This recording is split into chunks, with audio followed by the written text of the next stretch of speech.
Students, today we are going to start the second book, Sphinx.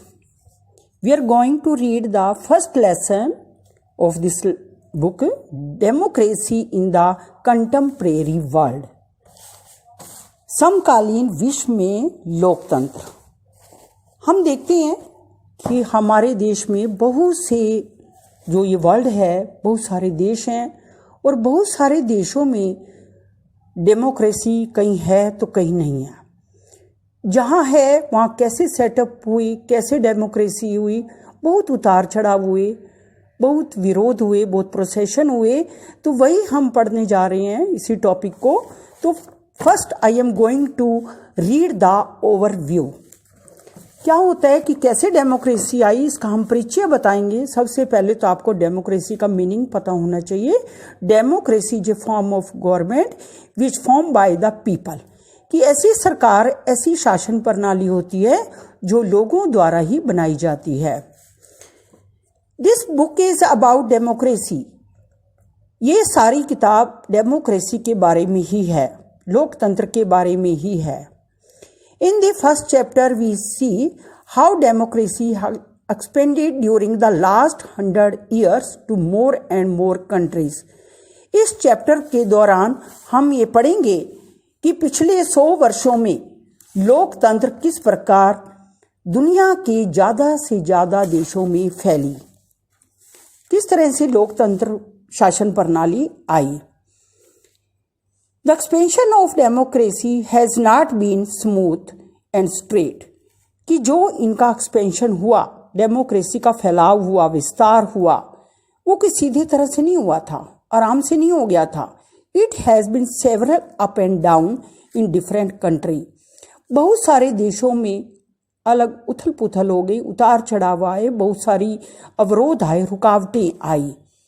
It still remain in unstable N uncertain achievement. और आज भी हम देखते हैं लोकतंत्र की स्थिरता और उसकी जो टिकाऊपन है उसमें आज भी संदेह बना हुआ है। आज भी कई जगह लोकतंत्र सही मायनों में नहीं चल रही। This chapter begin with different story. तो ये चैप्टर जो है अलग अलग देशों की अलग अलग कहानी बताएगा कि किस तरह से अलग अलग देशों में कैसी लोकतंत्र शासन प्रणाली कायम हुई। These stories are meant to give a sense what it means to experience democracy and its absence.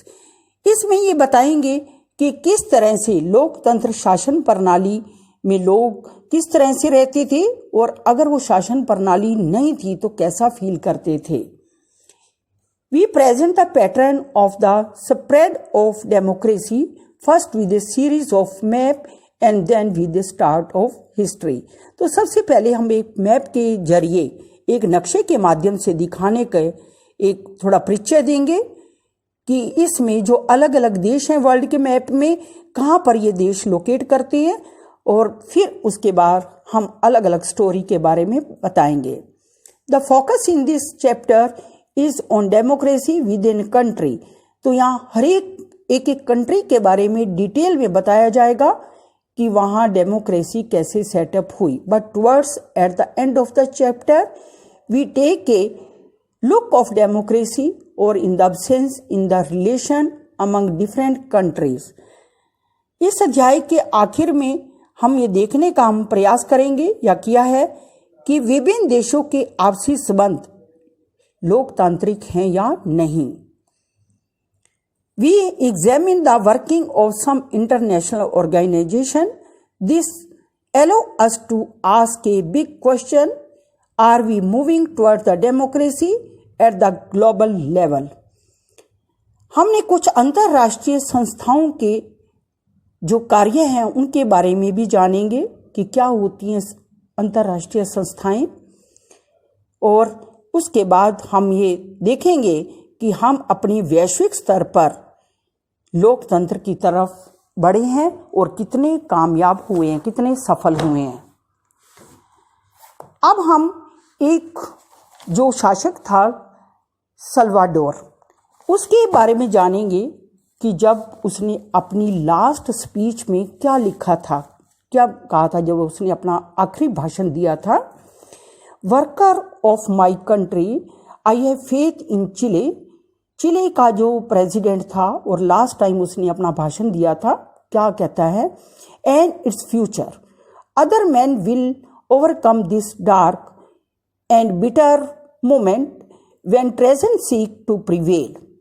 Keep in mind that much sooner than later the great avenues will again be opened through which will pass free men to construct a better society.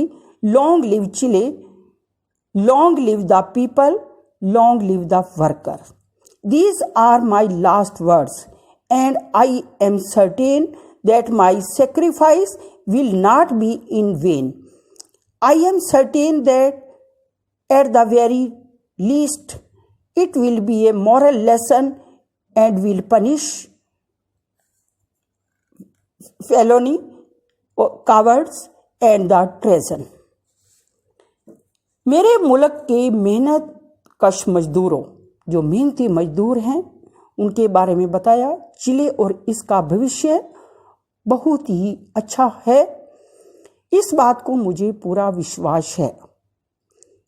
जब देशद्रोह करने वाली ताकतें अपनी पूरी सत्ता, पूरी शक्ति कायम कर लेंगी, तब भी चिले के लोग उस मुश्किल और अंधियारे दौर से अपने आप को पार कर लेंगे, सफल हो जाएंगे। हमें यह कभी नहीं भूलना कि देर सवेर से ये स्थितियां हमेशा ऐसे ही बनी रहेंगी। हम एक बेहतर समाज की रचना करेंगे। चिले जिंदाबाद, चिले वासी जिंदाबाद, मजदूर जिंदाबाद। ये मेरे आखिरी शब्द हैं और मुझे पूरा विश्वास है कि आज जो मेरी कुर्बानी हुई है वो चिले के लिए वो कभी बेकार नहीं जाएगी। और मैं अपराध, कायरता और देशद्रोह के खिलाफ एक नैतिक सबक बनकर, एक अच्छा सबक बनकर, एक मोरल लेसन बनकर हमेशा मौजूद रहूँगा। तो ये शब्द थे साल्वाडोर के, जो उसने अपने आखिरी स्पीच में दिए। These are some extracts from the last speech of Salvador Allende pronounced. He was then the president of Chile, a country in South America. वे दक्षिण अमेरिकी महाद्वीप के एक प्रमुख जो देश है दक्षिणी अमेरिका का, चिले, उसके राष्ट्रपति थे। The speech was given on the morning of 11 September 1973, the day his government was overthrown by the military. 11 सितंबर 1973 की सुबह को ये भाषण दिया गया था और उस दिन फौज ने उनकी सरकार का जब तख्ता पलट कर दिया था, बिल्कुल सरकार को गिरा दिया था। Allende was the founder leader of the socialist party. जो अलांदे था वो क्या था? समाजवादी पार्टी का एक मुख्य नेता था चिले का। And led the popular unity coalition to the victory in the presidential election in 1973। और उसने एक पॉपुलर यूनिटी नामक गठबंधन, कोलिशन का मीनिंग है यहाँ पर गठबंधन का नेतृत्व किया। और 1970 में राष्ट्रपति चुने के बाद आइंदे ने गरीबों व मजदूरों के लिए 1970 आफ्टर बीइंग, जब वो प्रेसिडेंट चुना गया, Allende had taken several policies decision to help the poor. और उसने गरीबों की मदद के लिए, फायदे के लिए और बहुत सारी नीतियां बनाई। These included reform of the educational system, free milk for the children and the redistribution land to the landless farmer. इसमें 3 उसने ये नीतियां बनाई थी मेन।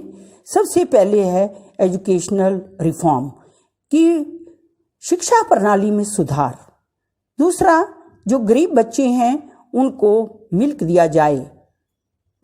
थर्ड है कि जिनके पास जमीन नहीं, जिन किसानों के पास, उनको जमीन दी जाए ताकि वो खेती कर सके।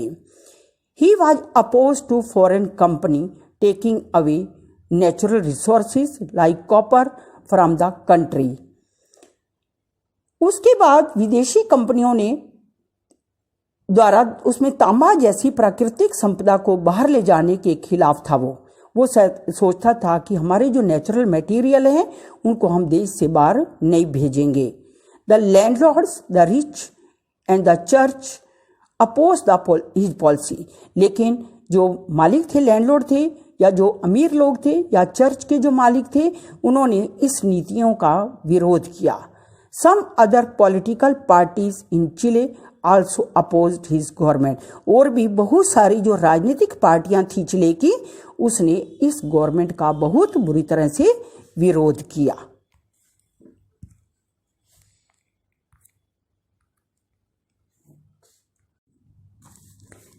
नेक्स्ट टॉपिक है मिलिट्री कूप ऑफ 1973, 1973 का सैनिक तख्ता पलट।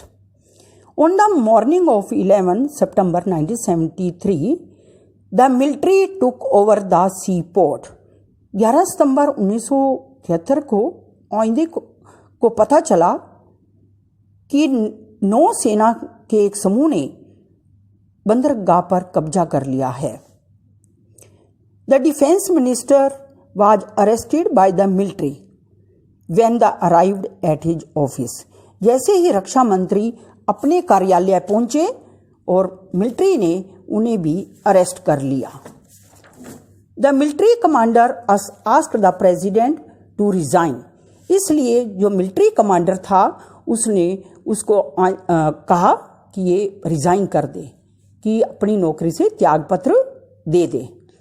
अलांदे refuse to resign to leave the country. लेकिन जो अलांदे था वो उसने इनकार कर दिया रिजाइन करने से और वो अपने देश को छोड़ना नहीं चाहता था। But realising his danger to the country and to his life, he addressed the people on the radio, part of which we read in the beginning. और बाद में उसने क्या किया, रेडियो पर लोगों को एड्रेस किया, लोगों को बताया, रेडियो के ऊपर स्पीच दी, क्योंकि उसको लगता था कि मेरे देश को और मेरे जीवन को दोनों को खतरा होने वाला है। इसलिए उसने रेडियो पर अपना ये संदेश दिया था, जिसके कुछ जो बातें हैं, कुछ वर्डिंग है, वो हम आपको स्टार्टिंग में बता बैठे हैं। Then the military surrounded the president house and starting bombing it. फिर मिलिट्री शासन ने क्या किया, उसको ओवरथ्रो करना चाहते थे और उन्होंने इसकी जो महल था, उसका घर था, उसको घेर लिया चारों तरफ से मिलिट्री ने और बमबाजी शुरू कर दी। प्रेसिडेंट अलांदे डाइंड इन मिलिट्री अटैक, और इससे उस प्रेसिडेंट की मृत्यु हो गई। This was the sacrifice he was talking about his last week. और यही उसका एक आत्मसमर्पण था, बलिदान था, कि स्पीच के दौरान जो आपको सुनाया गया है। A government elected by the people was overthrown by the military. अब वो सरकार जिसको लोगों ने चुना था उसको मिलिट्री ने ओवरथ्रो कर दिया, और इस तरह से इसको हम क्या कहते हैं, एक वायलेंस या हिंसा भी कहेंगे और या तख्ता पलट भी कहेंगे। What took place in the Chile on September 97 military coup. अब ये जो 11 सितंबर 1970 को एक कूप हुआ, कूप का मतलब होता है एक सैनिक तख्ता पलट, कि उसने उस सरकार का तख्ता पलट कर दिया। General Augusto Pinochet an army general led the coup, और एक जो पिनाशे थे, जो जनरल था आर्मी का, उसने इसकी अगास्ती की और अगुवाई की और इसको लीड किया, इस कूप को। The government of the United State of America was unhappy with the Allende rule, क्योंकि ये लोग जो है, ये सरकार जो है, जो अलांदे की जो नीतियां थी उससे खुश नहीं थे, and is known to have supported and the funded activity, और उसने क्या करा, बहुत सारी फंडेड एक्टिविटी शुरू कर दी, that led to the coup, जिससे कि ये सैनिक तख्ता पलट हुआ। Pinochet became the president of the country. उसके बाद पिनाशे जो था वो इस देश का प्रेसिडेंट बन गया। उसकी मृत्यु के बाद, आइंदे की मृत्यु के बाद ये बन गया president, and ruled it for the next 17 years, और 17 साल तक इसने राज किया। From a government that was elected by the people, और ये लोगों के द्वारा चुना गया। The power shifted to the military officer, इससे जो पावर थी अब मिलिट्री के हाथों में आ गई। They could do as they wished and no one could question them, वो वही करते थे जो उन्हें करना है, कोई भी उनसे क्वेश्चन नहीं पुट कर सकता था, कोई उनके खिलाफ नहीं जा सकता था। The same military dictatorship was establish in the Chile, इस तरह से चिले में एक मिलिट्री डिक्टेटरशिप शुरू हो गया कि जिनको कोई कहने वाला नहीं है, जो अपनी मर्जी से कुछ भी कर सकते हैं, तो ऐसा उनका शासन शुरू हो गया। Pinochet's government torture and kill several of those who supported Allende and those who wanted democracy to be restored. Pinochet के जो लोग थे या उसकी सरकार थी, उसके आदमी थे, उन्होंने उन लोगों के बहुत टॉर्चर किया, उनको बहुत पीड़ा पहुंचाई जिन्होंने अलांदे को सपोर्ट किया था या जो डेमोक्रेसी सेटअप करना चाहते थे। This included general Alberto of the Chile air force, इसमें अल्बर्टो जो थे वो बैशले ये शामिल थे। Who refuse the join the coup, क्योंकि वो इस कूप में, इस तख्ता पलट में, मिलिट्री शासन में शामिल होना नहीं चाहते थे। General Bachelet wife and daughter were put in prison and torture, लेकिन उसके बाद इसी जनरल की पत्नी और बेटी को जेल में डाल दिया गया और बहुत प्रताड़ित किया गया, टॉर्चर किया गया। More than 3000 people were killed by the military, और मिलिट्री के द्वारा 3000 से ज़्यादा लोगों की मृत्यु होगी, मार दिया गया। मैनी मोर वर रिपोर्टेड मिसिंग, और बहुत सारी की जो रिपोर्ट थी वो था कि वो मिले ही नहीं, मिसिंग थे।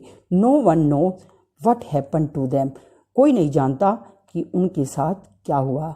तो ये थी चिले की कहानी। तो हम एक एक देश के बारे में डिटेल में पढ़ेंगे, तो ये आपको वीडियो अच्छे से सुननी है, तभी ये आपको लेसन क्लियर होगा।